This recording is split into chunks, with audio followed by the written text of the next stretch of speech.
Hello friends, this is Gina Laree Bryan coming to you from my back deck on a beautiful June afternoon, 12:06 to be exact, and just giving this riffing into the camera thing a whirl. I feel like I get so many thoughts in a day that typically I would run to my laptop and write, but I think between my writing getting slower and my thoughts getting quicker, it's become a lot more difficult. And I feel like once I've even tried to capture the thought, the river's moved on and more thoughts have replaced it. So anyway, I thought I would try to just get comfortable with speaking into a camera without an actual class to teach or something to go along with it that keeps my body occupied. So yeah, I'm working on this course, and this course is related to addressing the specific movements, day-to-day activity movements that might fall off our radar without us being very conscious of it as we get into our 40s and 50s and 60s, but can have profound impact on how we move into our 70s and 80s. So,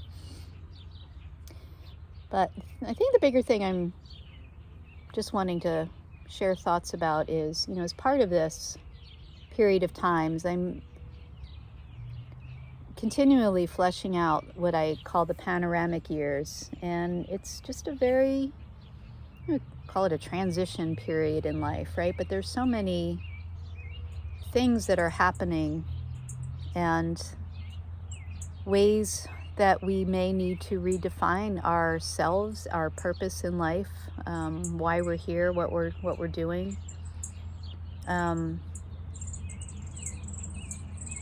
What our what our relevance is, and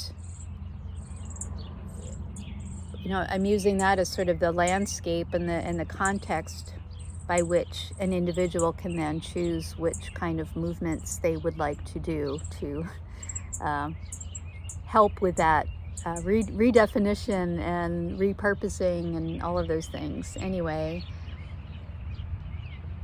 so it's interesting for me because I've been struggling with I've had this practice for 20 years now. I started my shiatsu practice in 2005. There's a lot of farm equipment rolling by here. That was a milk truck, actually.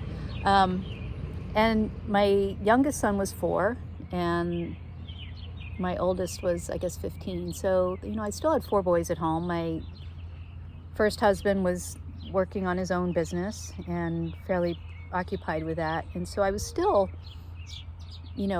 primarily stay-at-home mom. We did homeschooling and all that entailed, air traffic controller. But then I was starting this side business. Well, it wasn't really a side business. I was starting a business.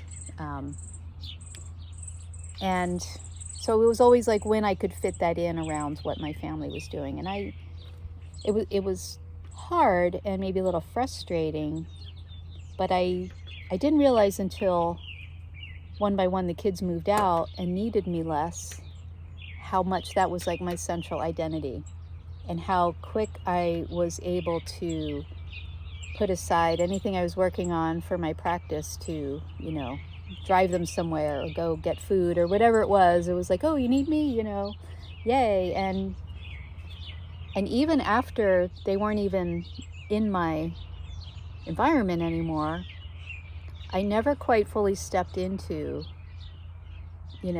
identifying as business person. I mean, I talked about it a lot, but I don't think I ever actually embodied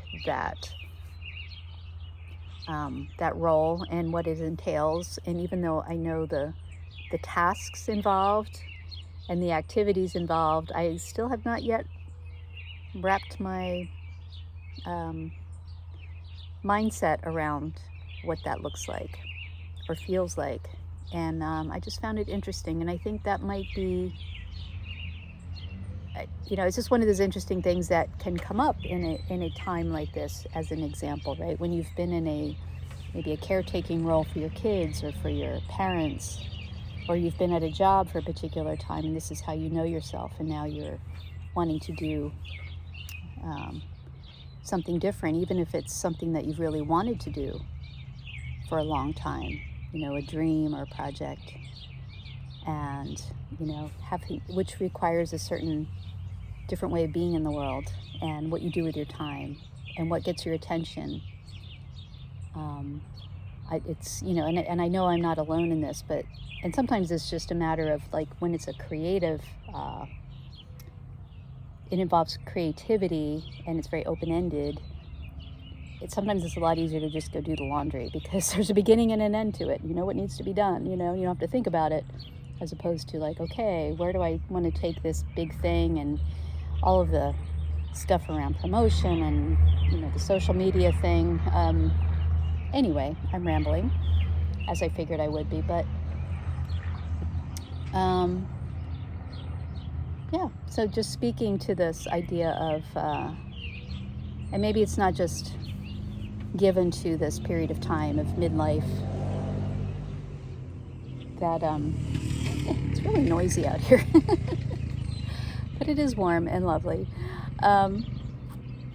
Just some of the challenges that come up on many levels here, right? On the level of self-identification and feeling more comfortable in the role of responsivity and service, as opposed to taking the lead, and particularly when it's the lead in something that really matters to you and might be more expressive of your innermost soul. And so there's vulnerability. Anyway, just some thoughts about that. And all right, this wasn't so bad to talk about these things. And yeah, if you have any thoughts about that, feel free to comment, reach out, find give me ways I can be distracted for what I'm supposed to be getting done here. All right, well, thank you for listening.